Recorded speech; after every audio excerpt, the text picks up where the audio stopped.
आज आपण बनवणार आहोत ढोकळा। चला तर मग पाहूयात रेसिपी। हे मी 1 वाटी बेसन पीठ घेतलेलं आहे। ह्या 2 लिंबांचा आपण रस काढून घेऊयात। हा 2 लिंबाचा रस घेतलेला आहे। थोडीशी साखर घेऊयात, थोडंसं मीठ घेऊयात। ज्या वाटीनं आपण हे बेसन घेतलेलं त्याच वाटीने तीच अर्धी वाटी आपण पाणी घेणार आहोत।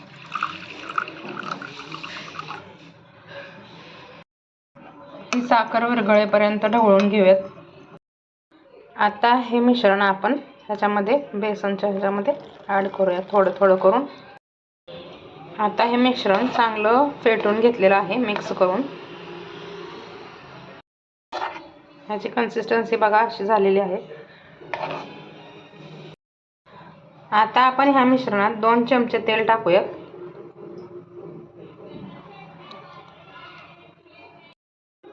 दहा मिनिटं हे मिश्रण झाकून ठेवूयात।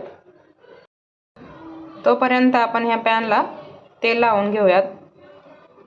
नंतर आपण खायचा सोडा अर्धा चमच घेतलेला आहे आणि हा आपण ॲड करूयात।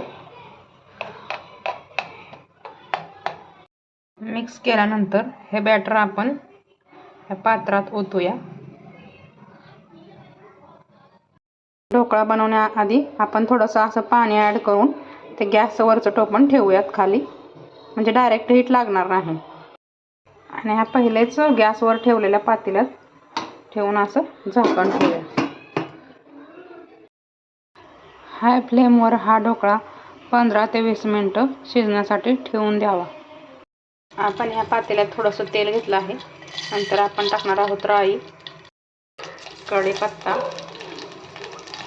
हिरव्या मिरचीचे तुकडे, थोडीशी साखर आणि थोडंसं मीठ। आणि आपण ॲड करणार आहोत थोडंसं पाणी। ही आपली फोडणी शिजलेली आहे। गॅस आता बंद करूया। शिजलाय का ते पाहूयात। हा आता झालेला आहे। आपला छान असा ढोकळा बनवून रेडी आहे। आणि आपण आता ह्याला थंड होऊ देऊयात। हा ढोकळा ताटामध्ये काढून घेतलेला आहे। आता आपण ह्याला हळूहळू कट करून घेऊयात।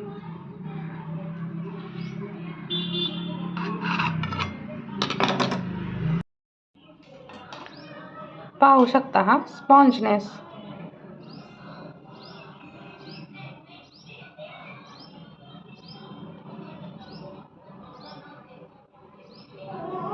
आता आपण हे फोडणीचं पाणी त्याच्यावर ओतूयात।